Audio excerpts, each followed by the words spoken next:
This is Intro to Proofs. Today is April Fool's Day, and we're going to do Progress Check 317. So the Progress Check 317 starts off with this proposition. For each integer n,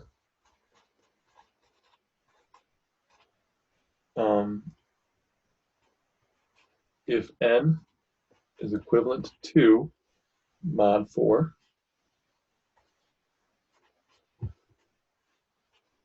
then n is not equivalent to 3 mod 6. Okay, I need to readjust it a little bit so I can have my paper all on the table. All right, now number 1 says find 5 numbers that are equivalent to 2 mod 4 and 5 numbers equivalent to 3 mod 6, and see if there's anything in between. So 2 mod 4 would be 2, and then keep adding 4. 6, 10, 14. You could also subtract 4. -2. Equivalent to not equivalent. So ones that are equivalent to 3 mod 6. 3, and then add 6. So adding 6 to that would be 9, 15, 21. Also, you can subtract 6. -3. Okay. So there's none in common there. That doesn't prove anything. So we're asked number 2, why does it seem reasonable to try a proof by contradiction? Well, it seems reasonable because you've got trying to prove something is not true is kind of difficult. So a proof by contradiction lets you assume that to do a proof by contradiction, you assume that this is true, but that's false. So it would let you have both be actually equivalent, so you actually get to play with equivalencies. That's why proof by contradiction is best here. Okay, number 3, state clearly assumptions you need to make beginning the proof by contradiction, then use a proof by contradiction to prove this proposition. All right, let's do this. So proof. Okay, I'll say, so when we're starting a proof by contradiction, I'm going to follow writing guidelines on page 110. You always want to tell the reader, hey, we're doing proof by contradiction. And he gives 3 good ways to do that. I will say, this will be a proof by contradiction.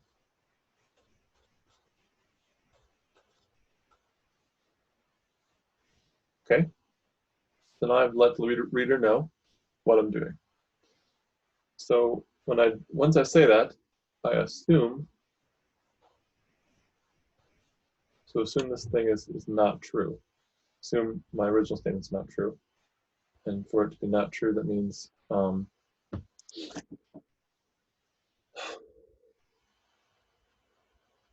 so assume not Q and see if we can get a contradiction.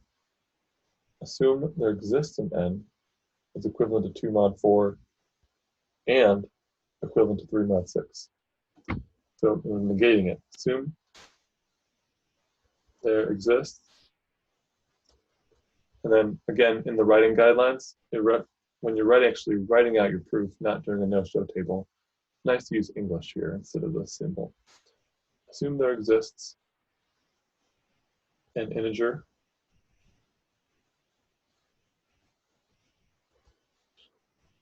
n such that n is equivalent to mod 4 and n is equivalent to 3 mod 6.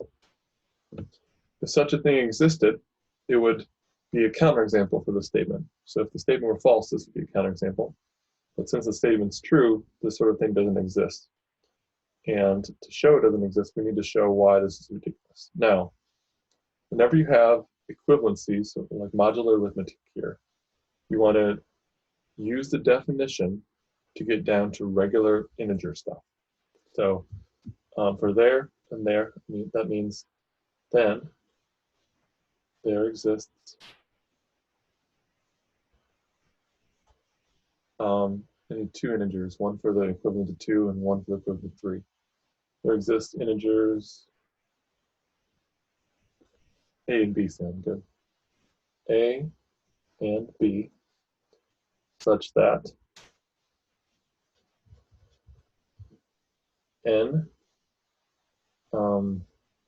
so n minus 2 is divisible by 4.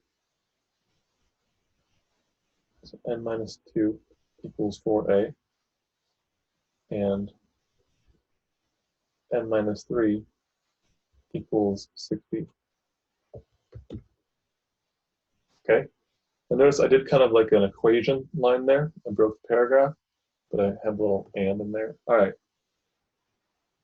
I could have done that in 2 steps. I could have just said, I could have gone from here to 6 divides n minus 3, because that's really the definition of modular. Could have gone from here, 4 divides n minus 2, and then done this. But once you've done those 2 steps over and over and over again, it gets tiring. So for you, this is your first, if you're still unsure of yourself with modular stuff, feel free to go a little slower than I just did. It's totally okay. All right, now we have to understand why is what we just have there ridiculous.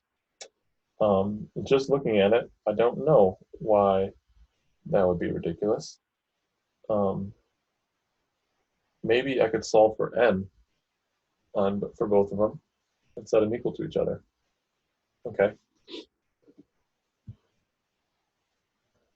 Then we have equation with 2 equal signs. So 4a plus 2 equals n equals 6b minus 3. Okay. Now,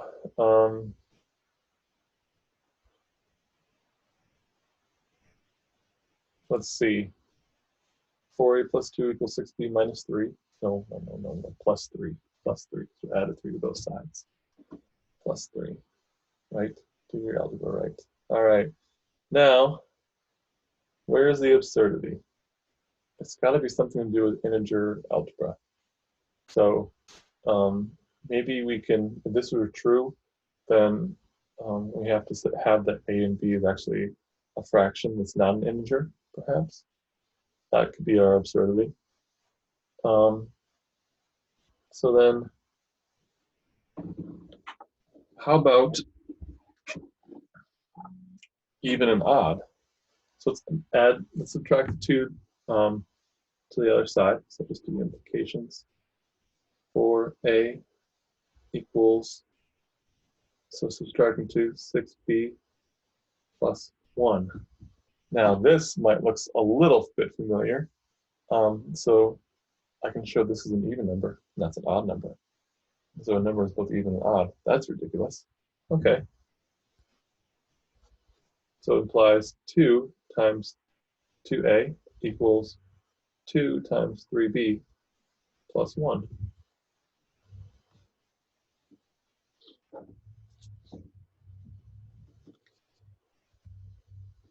And so then I'm almost out of space. Let's see if I can fit this in, which is always bad advice for you doing your homework. So maybe I'll just move to the next page, because I want you, when you're doing your homework, to not cram your proofs into the bottom of the page, even though it's tempting. All right, so then I'll say the left-hand side, should I number this equation? Let's number it. Let's number that equation 1. The left-hand side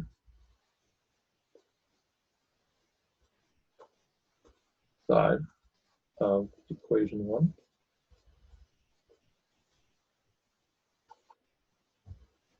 is even, by definition of even.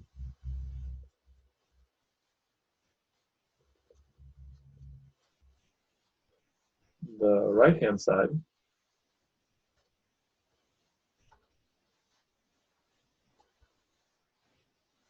of equation 1. Yeah, if I tried to cram this into the bottom of that page, that would have been awful. All right, equation 1 is odd by definition.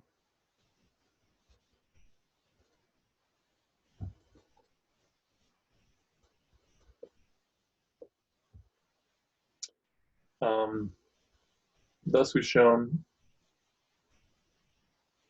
that this number is both even and odd. Okay? An even number cannot equal an odd number. I'm going to say, let's see. My favorite thing to do with contradiction proofs is just throw an absurd exclamation mark.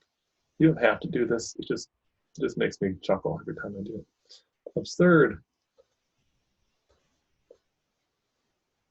An even number cannot equal an odd number.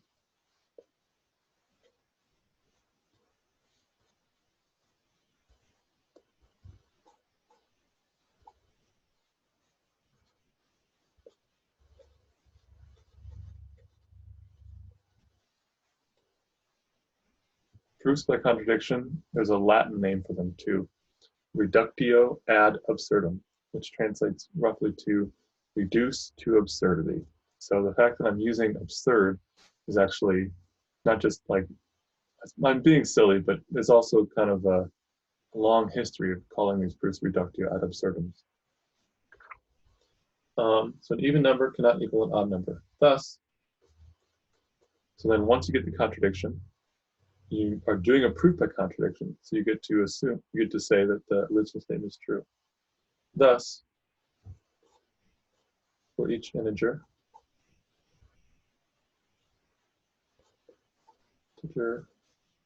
n, if n is equivalent to 2 mod 4, then n is not equivalent to 3 mod 6. Okay? So at the end of your proof by contradiction, after you've found the absurdity, you don't end with the absurdity. You end with showing like, oh, because this is absurd, and I'm doing a proof by contradiction, I've now proven the thing I wanted to prove. Okay, something. So you don't have to you don't have to restate it. Restating is a nice way, simple way to do it, but that's kind of the nice conclusion. Okay, without that last sentence, it's like you have this argument that's like left hanging. Okay, so you can put a little box there, and that's it. That is progress check 317.